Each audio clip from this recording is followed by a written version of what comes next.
We are seeing this yama niyama. Now, while practicing yama and niyama,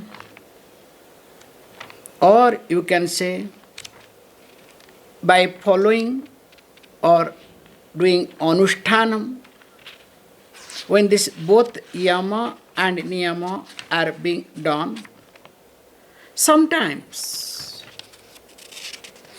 a person will also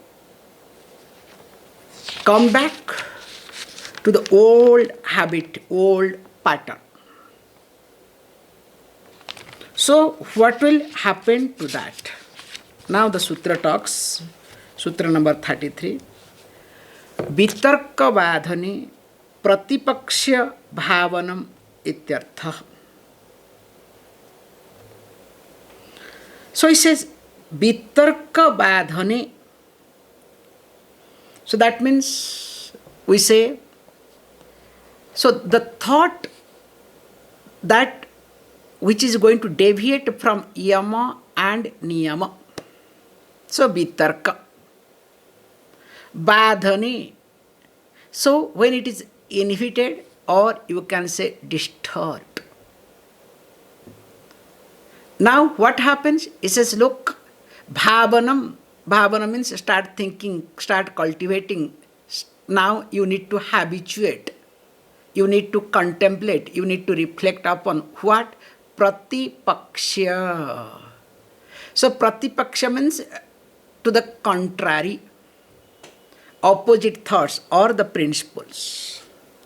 So, here very clearly, carefully, we need to understand little bit background, which Upanishadic teaching very carefully highlights.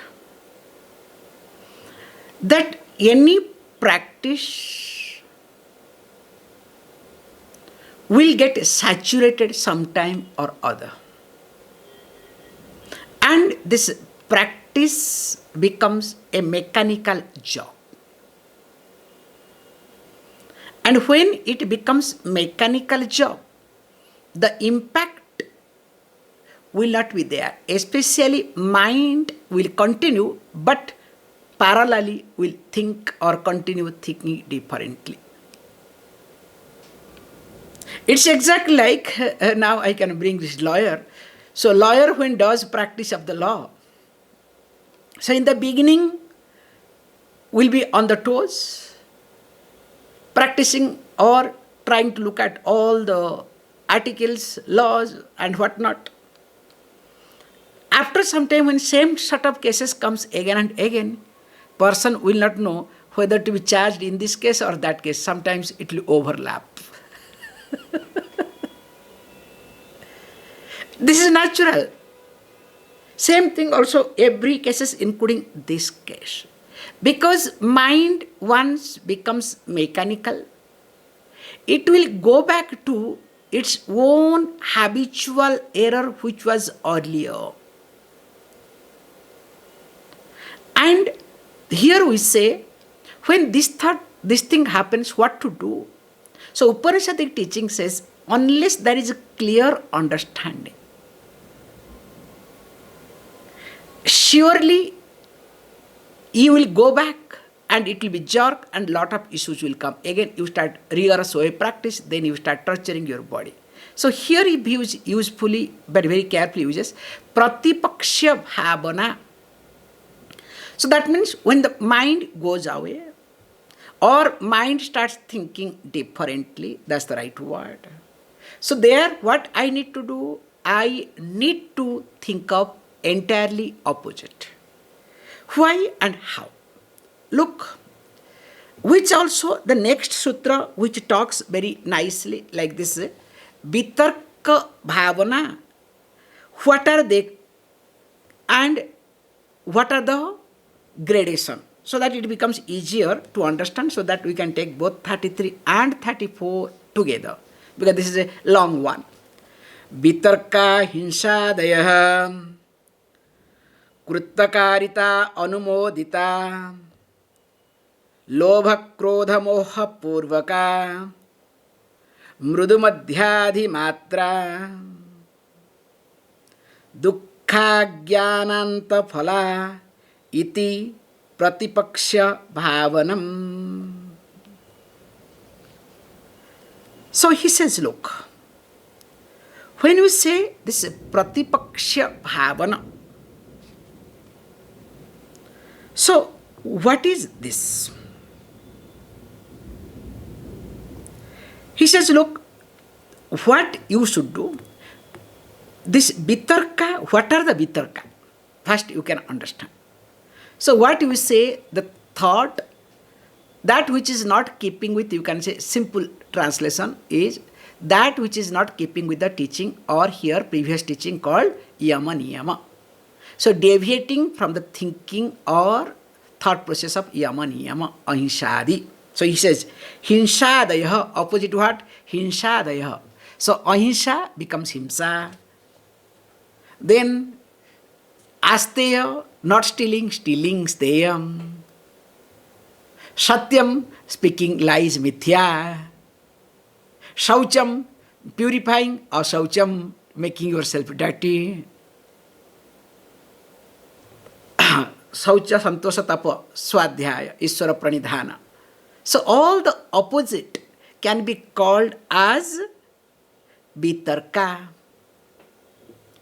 So then what happens? It says this vitarka can be looked at different way.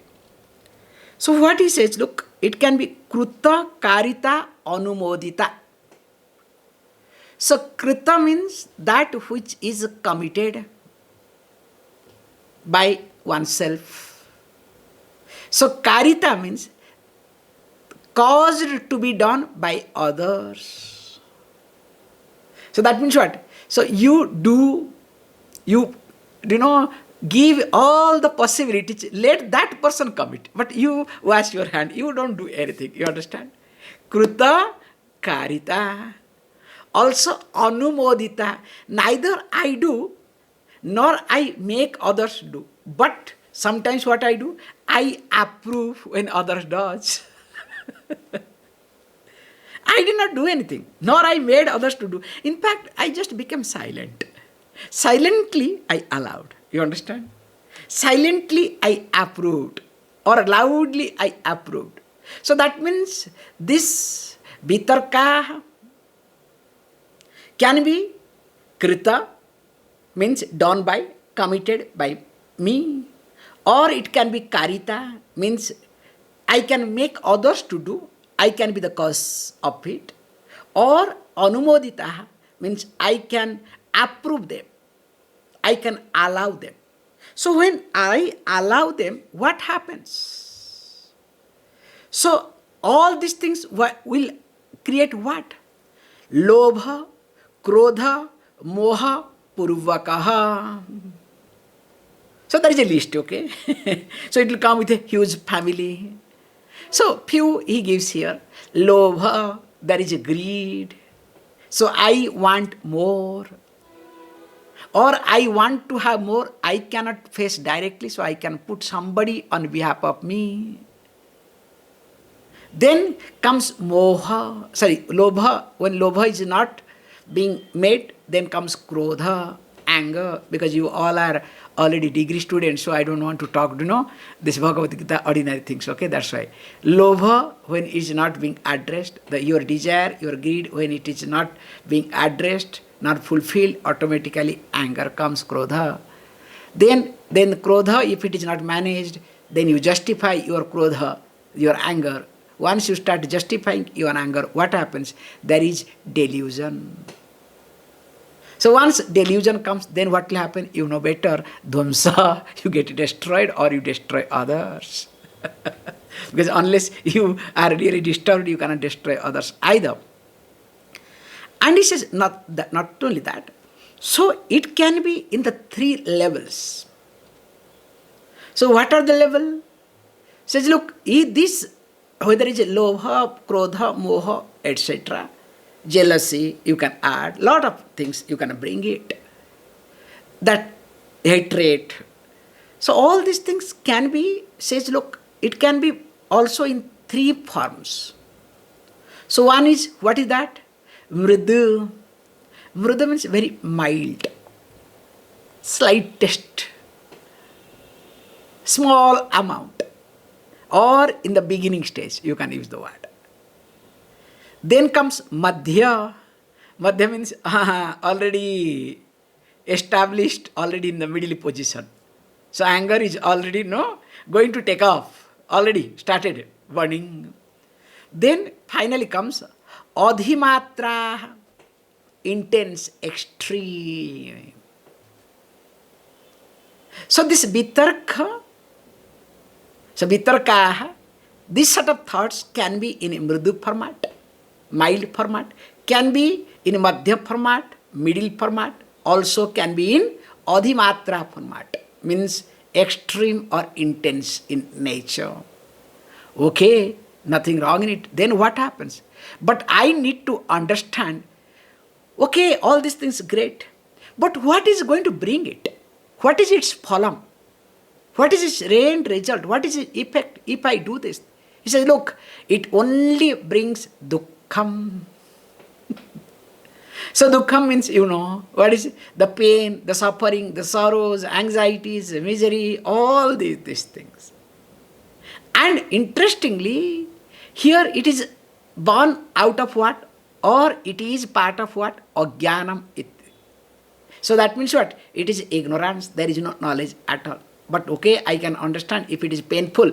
But the problem is, I have two types of two types of permanent. One is heaven permanent, other one is hell permanent. So here I have put hell permanent, hell. So this is what he highlights here.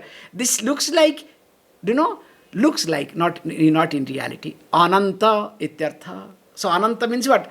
Unending looks like, but it has got its end, okay? Till knowledge comes, it is unending. Once knowledge comes, it has got its own end. Now, this is called Pratipaksha Bhavana. So that means what? The moment I am angry, yes. The moment there is himsa, yes, I want to destroy that person. Fine, I can destroy. So I have to allow the mind to think. After destroying, what is going to happen? Now, in the process of destruction, also a lot of things will happen to me. It's not only one-time destruction, one-way destruction. So when the both sides destruction will happen, what is my role? What will happen to me? Now, what I am going to get out of it? Is it really worth? Because all this habitual error or habitual thinking that takes over us is nothing but our insecurities. And again, our insecurities are nothing, it is just entertaining our projection. Just observe, whenever you are insecure with reference to whatever situation or person or object, it is nothing but satisfying, endorsing, supporting your projection. The moment you satisfy, you endorse, you approve, you encourage, you fuel your, let us say, projection, that projection becomes stronger, becomes reality for you, and in reality, it makes you what? Some type of insecurity. Does it happen or not? All your insecurity you look at. In reality, they are not insecurity at all. It can be just a thought. But what you do? You start giving so much importance to those thoughts, those projections. And more you approve, more you think it is reality. And moreover, we all build our castles on this. Like, see, especially we have seen also during this pandemic time, also people have seen too. The currency is in the hand was more important than the currency in the bank. In India, we had seen also during this demonetization time. And earlier days in Himalayas also it was exactly like that. Nowadays things have changed. Yeah. Because you might have plenty of money. You have seen already one of the movie that 1970s. So one reality, that was truth. One team was going in the flight, then flight crashed, then they were stuck, then finally what happened? So the radio, in the news it was announced, they could hear that flight is no more, all are dead, but all of them were alive. How they survived. A nice movie to go through, to see. So for them, the currency, the guitar, whatever, they started burning one after another to have some, warmth, to have heat. Then finally, so like one of them started eating, they started eating each other flesh and carried and somehow managed and rescued some of them. So in this case, what happened? Just look at the situation. When you look at your insecurity, that's the point. Our insecurity is nothing, is our projection. Like all of us, especially when you go to hospital. So everybody says, my patient is serious. And everybody says, not urgent, emergency. You understand? Little bit blood, okay? Somewhere is bleeding. So you shout, it is emergency. So much blood. But what happens to doctor, sisters? They don't bother. Because every day they are seeing the same situation. But what happens to you? And many people get into panic. Some people, they have heart attack. Because you give emphasis, or you start projecting, or you start working with your projection without your knowledge. So whenever I am carried away with my projection, that is what called insecurity comes. And once that insecurity takes over me, then what happens? Automatically, in keeping with insecurity, I will adopt different methods to overcome insecurity, and those methods are nothing but they are called vitarka. Is it clear? So they are in the form of lobha, krodha, moha, etc. And when this comes, and also it can be done by me. If I am smart, I don't want to do, let others to do. I can suggest, I can give the opportunity others to do. Or if not, much more smarter, I only approve silently. But I become the approver. And of course, in the level up, it can be mridu, it can be mild, it can be madhya, middle, or it can be adhimatra. So now, when this is being talked, what is to be looked at and how to look at? Here, the person is supposed to look at the mind very carefully and be friendly with the mind. So that means if this thought comes, this himsa thought comes, violence, etc. thought comes, no problem. You don't have to be a violent person with your violence mind. Can you see this point? Many people do it. They become violent with violence mind. Will it work? It will not work. It's like, sometimes they do. Physically, I have seen also, when people become violent, especially mad people, they tie them down. It doesn't work in long run. Yes, for the time being, you can make situation under control, but long run, you cannot. Imagine it is with reference to others, with reference to you yourself. Will it be successful? Will you be successful? It will not work. In fact, those people becomes more rebellious. And when they become rebellious, they go completely other way around.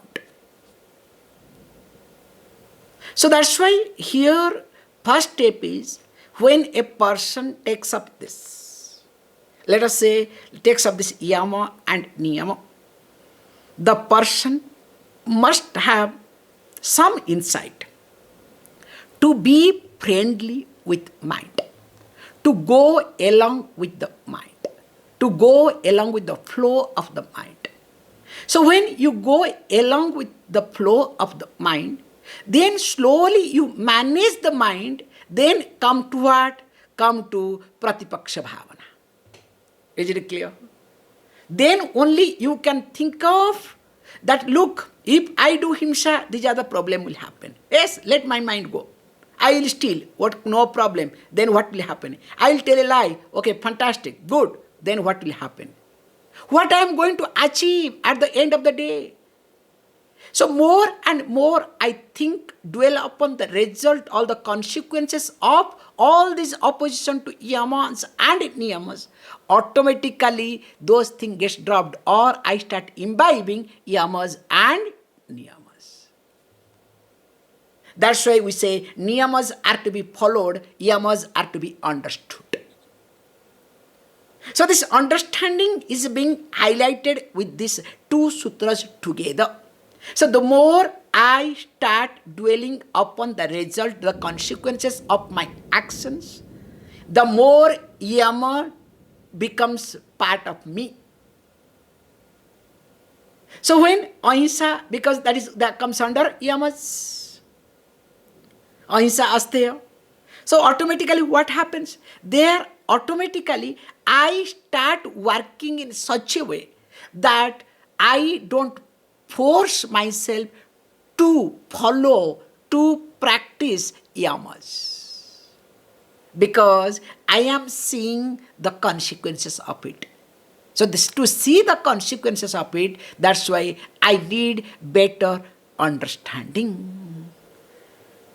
So when this thing happens, then what happens? Then of course, now we have to see, there are few sutras. Actually we say, goes 35 to 45, okay? So around 10 sutras talks about the benefits of this yama and niyama. Means, I should write not of, from, by following yama and niyama. What are the benefits one get? So these are the sutras from 35 to 45. I think today I am done.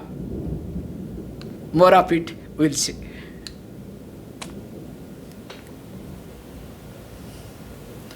Om Purnamada Purnamidam Purnat Purnamudachyate Purnasya Purnamadaya Purnameva Vashishyate. Om Shanti Shanti Shanti.